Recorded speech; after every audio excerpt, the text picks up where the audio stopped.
If you're a feminist in 2024, you can suck my dick. Police! Police! Help! Police! Help!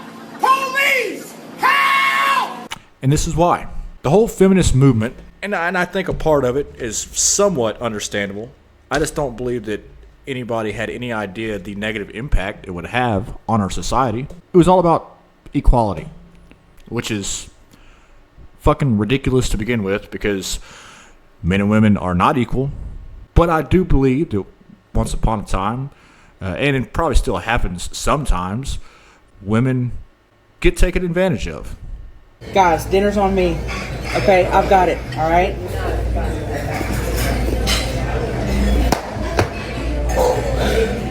And I would say that if you do have a truly submissive woman that is serving you and taking care of you and doing things for you and loves you and, you know, does what you ask of her, you should not take that for granted. You should absolutely appreciate that and show your appreciation. Lord have mercy, I'm about to bust. What so many people fail to realize, the ones struggling in society today is not the women.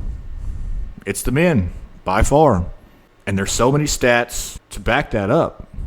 One of them that bothers me the most is the suicide rates of men. I think it's like a 4-to-1 ratio or something. Actually, let's check it out. Let's look into it. What is the suicide rate of men compared to women?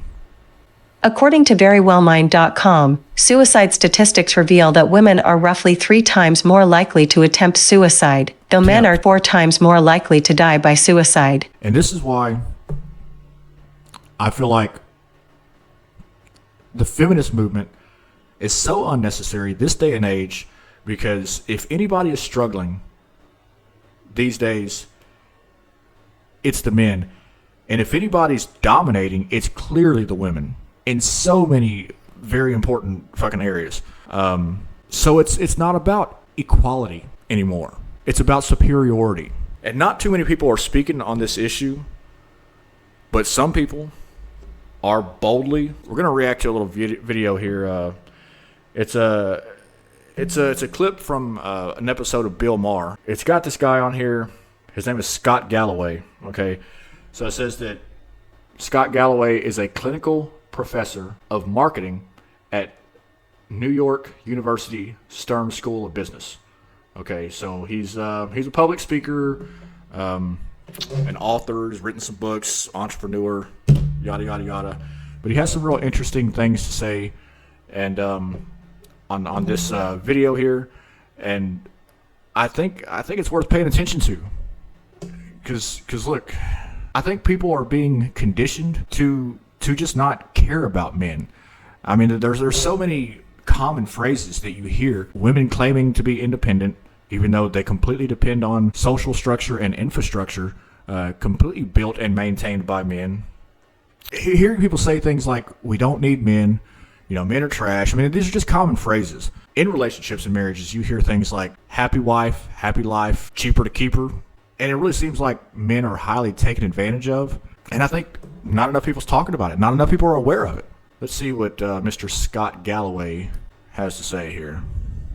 We're trying to get at the root cause. Why are men in such crisis? I mean, the stats are like only 40% go to college. So they're losing out to women there in a big way. And women with degrees don't marry men who don't have degrees. So...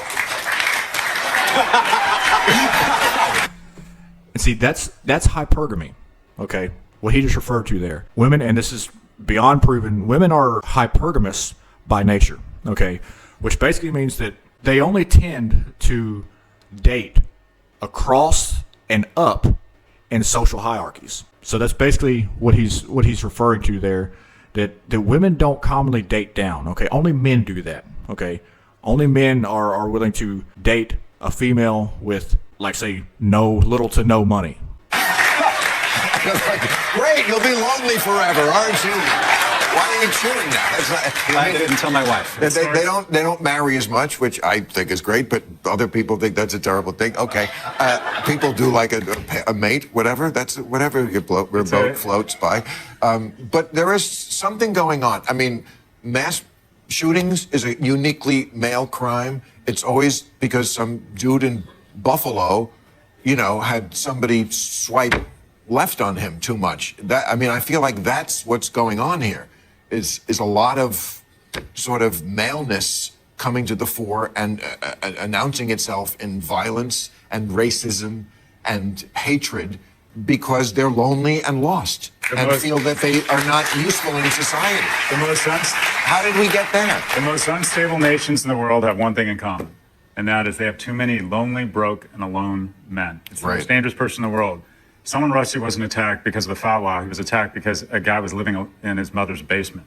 We have a crisis among young men, and it starts at a young age. Young men are twice as likely on a behavior-adjusted basis to be suspended. 7 in 10 high school valedictorians are women.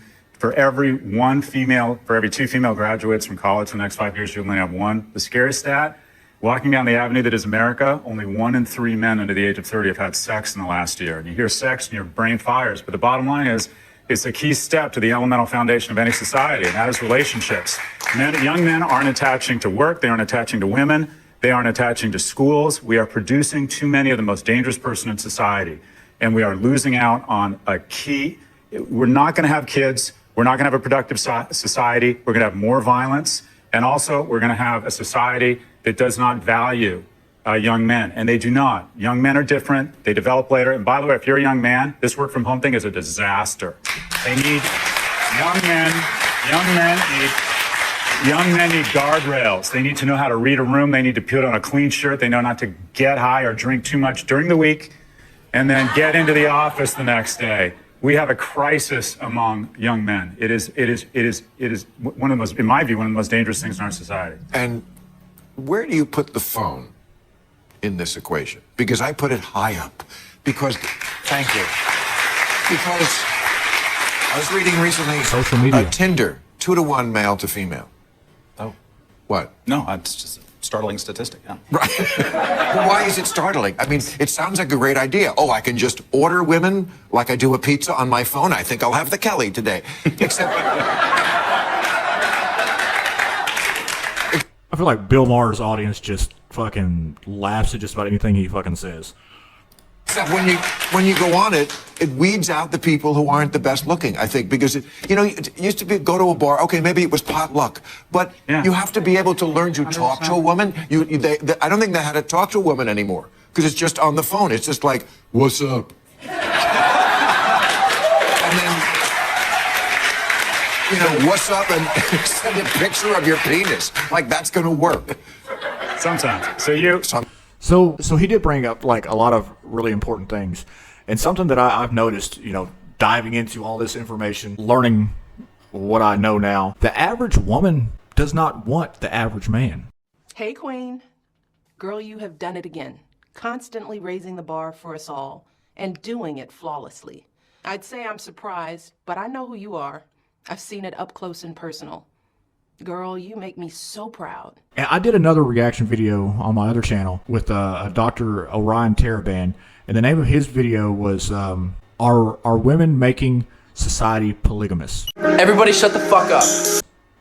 And the thing is, they kind of are, because you have the majority of women all chasing like the top like 1% or whatever of man. You know what I mean? Because if you ask most women what they want in a man, like he's got to be tall, he's got to be handsome, he's got to be in shape, he's got to have money. Like they have all these standards, and they don't even realize that just having just one of those things automatically makes you above average. Okay, and for you to have all of those things, you are literally looking for a top 1%er. Okay, as far as the dating market is concerned. Okay, every woman wants a fucking dream guy. The only thing is, those few guys that are out there, those guys, and the studies back this up, those guys have their pick of any woman that they want. So all the women belong to those few guys, and that's what we're experiencing right now. And like you said, that's men's mental health, depression, leading to anger, suicide, and there's other factors. But that's absolutely something to consider. I'm telling You asked about the phone. Simply put, it's a disaster. Whenever technology comes into an industry, it consolidates it. Mating has been consolidated in the worst way. 50 men on Tinder, 50 women. 46 of the women show all of their attention to just 4 men, leaving 46 men pursuing just 4 women. If mating was a country, it would be more unequal than Venezuela. We have huge mating inequality. And here's the problem. When people don't get together and there's no pheromones and there's no vibe, women, and we don't like to say this on the left, primarily try and make very quick assumptions about this individual's ability to garner resources in the future. So what you have is this concentration of interest, and you're ending up with Porsche polygamy, where 10% of the men get 90% of the attention, which does not lead to Polygamy. good behavior or form long-term relationships. E-commerce was disastrous for retail. Social media was disastrous for everybody. Online dating is disastrous for mating and for men. It's terrible. That's not working out for anybody. Women with their extremely unrealistic standards, that's not really helping them out either. You know, every woman thinks that she's waiting for a man that has all of these qualities, but she ends up waiting forever. Very high value men, okay, they have options. All right, they can select the type of woman that they want, okay, and more than likely they're going to select an extremely physically attractive female, not fat. Men don't really want fat women. There he is! There's my favorite white boy! We'll settle for fat women. Some of us will, but we don't really want that. And we've been told that we can't say that out loud. That's too offensive. Bullshit. We don't want fat bitches. Why can't we say that? They want quiet, submissive females. And most of these women nowadays, they're combative, argumentative, headstrong, stubborn, can't tell them anything. They want to be dominant in the relationship. They want to be able to tell their man, they want to be able to put him in his place and check him, but they can't be put in their place and be checked. Well, guess what? That's not equality. That's superiority. That's dominance. All right, look. I have 0 subscribers. 0 people following this brand new channel.